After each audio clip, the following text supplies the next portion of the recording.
อืมสบายดีพี่น้องยามแรงๆเบิ่งเด็กๆหายกันนางน่ะอย่าตีอืมอย่าตีอ้าย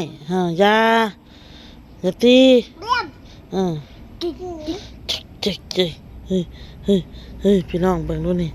แขนขาเลยแขนขานี่มันเป็นตาเอาเลยนี่เฮ้ยพาออกมาเล่นอยู่นอกพี่น้องเอายากินนะยาลดไข้ลงมาลูกลงมาตัวไหนตกปุมะแม่จีดกับน้องบอลแล้วก็น้องไข่มุกพากันไปขุดจิหล่อหาเห็ดน้ำแหน่หั่นแหละพี่น้องยังบ่เห็นมานะพี่น้องเนาะหักแนมเห็นอยู่หลังบ้านพี่น้องพากันขุดเขี่ยอยู่สงสัยเก็บเห็ดเพาะใส่เกิบอีหล่าใส่เกิบเด้อล่ะเด้อโอ้ยอีหล่าไปบุญนี่ฮู้จักความแท้ดิอืมอืมน้องตัวสิไปเฉยอืมทุดูค่ะทุสบายดีเห็นงามๆไหมไว้ป้าซื้อนมให้กินไหมไว้ทุงามๆไหมทุนี่รู้จักความได้นี่ค่ะบริกินขนมหน่อยใบบุญน่ะแล้วบริกินขนมละใส่เกิบด้วยค่ะโตใส่เกิบไปลูกไว้ใส่เกิบเกิบเด้เกิบอ้ายเด้อ้ายถอดใส่ถอดใส่เกิบเจ้าน่ะสบายดีอีกเสียพี่น้องยามแรงๆพาเด็กๆออกมานั่งเล่นข้างนอกเนาะ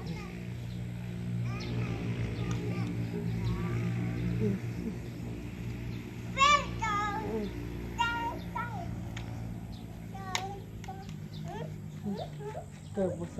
ราอย่าตีกันเด้ออย่าตีกันเฮ้ยใส่รถได้รถน้อยได้ลูกใส่รถน้อยได้โตมีFCเพิ่นถามเด้อพี่น้องเพิ่นถามซาลี่เป็นหยังคือบ่เห็นออกมาเนาะอ้นว่าสิตอบหลายคลิปแหละสิตอบแต่โดนๆแล้วเนาะคลิปนี้เนาะพี่น้องเนาะซาลี่บ่เห็นเฮิงแล้วบ่เห็นนานแล้วคือบ่เห็นเรามาบ่เห็นเรามาหลินมาหยังเนาะพี่น้องเนาะจะอ้นสิว่าอันใดพี่น้องถามว่าผิดกันบ่ก็บ่ได้ผิดบ่ได้หยังกันเด้อพี่น้องเด้อกะเพิ่นก็ยังโทรหาอ้นอยู่อ้นก็ยังโทรหาเพิ่นอยู่โทรหลินโทรหยังนํกันอยู่เนาะพี่น้องเนาะมันบ่ค่อยได้แบบว่าอีหยังคือช่วงนี้ก็เพิ่นก็สิไปหารับจ้างนำนาซาลี่เราเป็นคนนั่นเราเป็นกระเทยนะเราเป็นคนที่แบบลิ้นกินพี่น้องแบบคือยามหายามนานี่เราก็ไปหารับจ้างดำหายดำนาแล้วก็เงินได้มาเราก็จะไปกินไปลิ้นน่ะของแบบลิ้นไปกินเหล้ากินเบียร์หั่นแหละเราพี่น้องเนาะแต่ตะกี้ก็อ้นก็ไปตลอดกับเพิ่นนะพี่น้องเนาะแต่พอเขามามีครอบครัวแล้วนะเฮาสิไปเฮ็ดแบบนั้นมันก็บ่ได้เลยพี่น้องเอ้ยพอเฮามีหนึ่งมาเฮาก็มีครอบครัวภาระเฮาหลายแบบสินะคืออนกอิหยังมาเล่นมาหยังนี่ก็บ่ได้ส่วนพี่น้องเอ้ยก็บ่ได้นกเราก็บ่ได้ส่วนอ้นกับกระถามอยู่ว่าบ่ได้โทรหาลี่บ่ได้ชวนเอานางลี่มาบ่แล้วว่าบ่พอเราออกมากับลูกชายเราเด้นำมากับลูกชายแล้วเนาะเราก็บ่ได้ส่วนแบบสินะหมู่เขาบ่เต้เขาก็ออกมาเวียกเขามาทำธุระเขามื้อนั้นค่ะก็เลยมาแวะลิ้นน้ำอ้นแล้วเขาก็โทรเอาอ้วนกันอยู่สวรรค์ออกมาลิ้นเนาะพี่น้องเนาะก็เลยบ่ได้เอาซาลี่มานำคำว่ามื้อใดที่แบบว่าตั้งใจมาเล่นน่ะเรียรอแล้วก็ชวนโทรชวนกันให้มันได้หลายๆคนเขาก็พากันออกมาแบบสินะก็สิมีซาลี่ออกมานำอยู่พี่น้องแต่ว่าถ้าว่า FC คิดฮอดซาลี่หรือว่าคิดฮอดลาวเนาะพี่น้องยังอยากเห็นซาลี่ก็อ้นสิเบิ่งคอมเมนต์พี่น้องถ้าอ้นได้เข้าสวรรค์ก็สิไปทักทายสบายดีนางสิไปเล่นน้ำนางก็คิดฮอดนางอยู่เนาะพี่น้องเนาะลี่แล้วก็เป็นคนนิสัยดีพี่น้องนิสัยดีเป็นคนเราเป็นกระเทยอยู่แต่เราเป็นกระเทยที่แบบว่าโอเคผู้หนึ่งสำหรับอ้นนะเทคแคร์ดูแลหมู่คู่ดีอยู่ซาลี่นะพี่น้องเลยเป็นคนโอเคแต่ว่าเล่าสิหมักลิ้นหมักกินหมักเที่ยวแล้วเนาะเขากระเทยมันก็ต้องหมักแบบนั้นแม่นบอกพี่น้องเฮากะคันเฮาบ่มีครอบครัวคืออ้นคือกันแหละบ่มีครอบครัวกะเฮาโสดเฮาเป็นผู้สาวแม่นนะหมู่ส่วนเฮาก็สิไปละไปลิ้นไปกินน้ำหมูน้ำคู่อะไรเนาะพี่น้องเนาะแต่อันนี้เฮามีครอบครัวเฮาก็ยัง โดนเถื่อกันคิดว่ายังบางที่กะทิศหนึ่งสองทิศนี่กะทิศหนึ่งสองเถื่อก็ยังมีทิศละเถื่อพี่ลี่ผัดเราไปตลอดไปเกือบคู่มือพุ่นแหละเนาะพี่น้องเนาะเขาไปเล่นไปเที่ยวได้เงินมาแล้วก็แม่นกับบ่แม่นเราไปผู้เดียวเราก็ไปกับหมู่ที่ว่าเป็นกระเทยคือกันหรือว่าหมู่ผู้หญิงคือกันแหละเขาก็ออกกันแบบนี้นะไปเล่นไปกินออกกันแต่แบบคือลี่ไปเล่นไปกินน้ำอ้นน่ะคืออ้นบ่ให้ลี่จกอ้นสิเป็นคนจ่ายให้เนาะพี่น้องเนาะอ้นจะบ่ให้ลี่จกพวกอีต้นนางบ่มีพอเฮาหูดีเด้เงินที่นางอันมาจ่ายเหล้าจ่ายเบี้ยออกกับเฮานางก็ไปรับจ้างรับบ่ายมาไปสินะเงินหน่อยบ่หลายเอาไว้ให้นางเก็บไว้ซื้อกินดีกว่าว่าสิเอามาเลย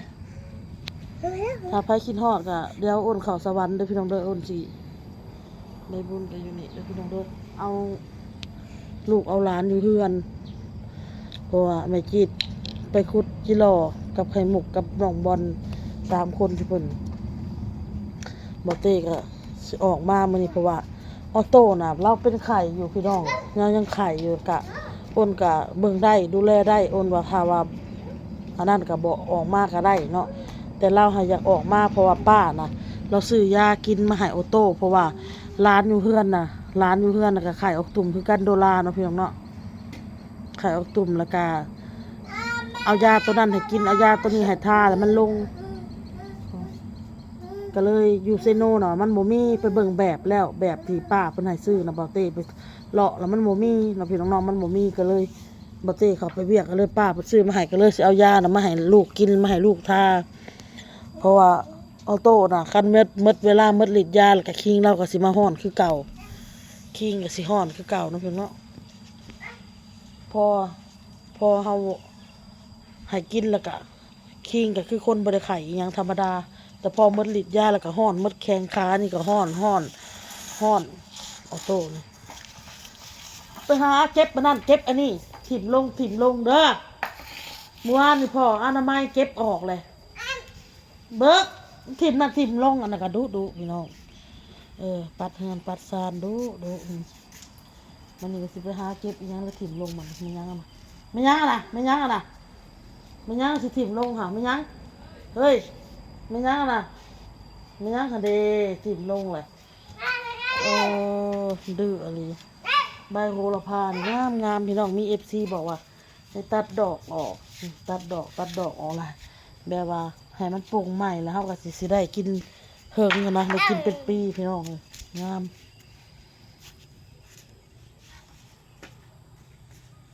กินกับตำข้าวปุ้นนี่ค่ะขนาดได้แซ่บขนาดได้ว่าแล้วก็อยากได้ทั้งพี่น้องเนาะตำข้าวปุ้นว้าวแล้วก็อยากพี่น้องว้าวแล้วก็อยาก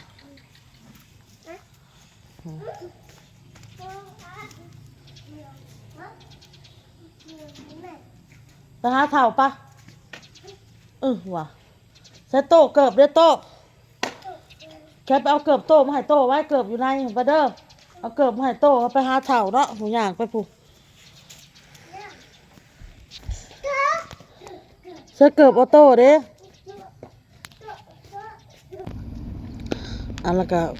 คืออดเว้าพี่น้องถ้าว่าผู้ใดคิดฮอดคิดถึงก็มีแต่ว่า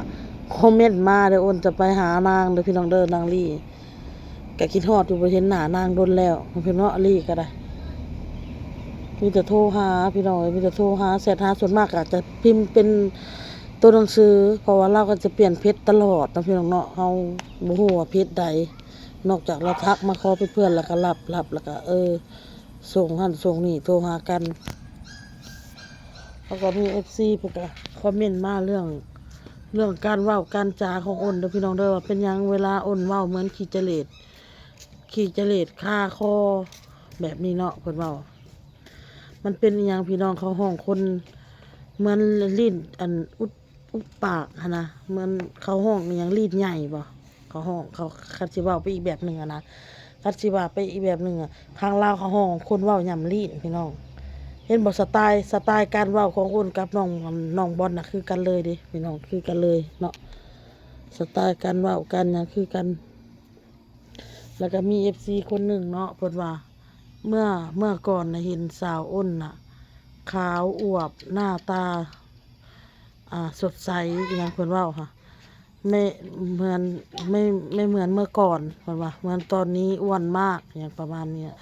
แม่นพี่น้องอ้นยอมรับเบิดเด้อพี่น้องเด้อแต่ก่อนอ้นน้ำหนักอ้นก็70ปลายนะพี่น้อง70ปลายหนึงเนาะเดี๋ยวนี้ก็อยู่100 โลเลยเนาะพี่น้องเนาะหน้าตาก็บ่ได้รักษาคือพี่น้องเห็นนี่เห็นบ่อ้นบ่ได้ทาหยังแต่ทาลิปนี่ก็อืม อ้วนหลายแล้วพี่น้องบ่คือเก่าแล้วเพอมามีลูกมีเต้ามีครอบครัวอ้นเฮ็ดมันแล้วก็เฮ็ดมันแล้วให้ยืนขึ้นอ้วนขึ้นพี่น้องเอ้ยเอาคลิปนี้อ้นก็จะมาจมหันจมนี่เว้าสู่ FC ฟังเด้อพี่น้องเด้อเอาเว้าเรื่อง FC ที่คอมเมนต์มาพี่น้องอ้นก็จักเฮ็ดคลิปหยังเนาะแบบเฮายังอิ่มอยู่นะเฮ็ดคลิปกินหลายท้องอะนะพี่น้องแม่นอยู่เฮา คนอ้วนกันเนาะพี่น้องมันก็ยังมีมือใดมือหนึ่งมันก็มีมือที่แบบว่าอิ่มแห้งยังอิ่มข้าวปุ้นอยู่พี่น้องเอ้ยจักน้อยให้ท้องลงก่อนพี่น้องมันยังแน่นอยู่สิเด็ดใบบัวละพาแหละไปกินกับตำข้าวปุ้นตำหุ่งเดี๋ยวรอติดตามพี่น้องเลยบางทีก็สิไปอันหนึ่งเขาวแล้วก็เห็ดกับเขาวกินแรงบางทีก็บ่ได้ตำนะพี่น้องเนาะข้าวปุ้นก็ได้มึงดึกๆเฮาอุ้ยเด้อลูกเด้ออุ้ยเด้อ จนค่ำจนมืดยังบ่มาอยู่ไม่เท่ากับหลานก็ได้โอเคแหละพี่น้องเอ้ยอ้นสิไปหาหนึ่งข้าวหนึ่งน้ำบ่มันค่ำนะโอเคพี่น้องพ่อกับคลิปหน้าพี่น้องบ๊ายบายบายบายโตบายลูกบายอย่ามาเอามาอีกบายก่อนเลยฮะดื้ออีหลี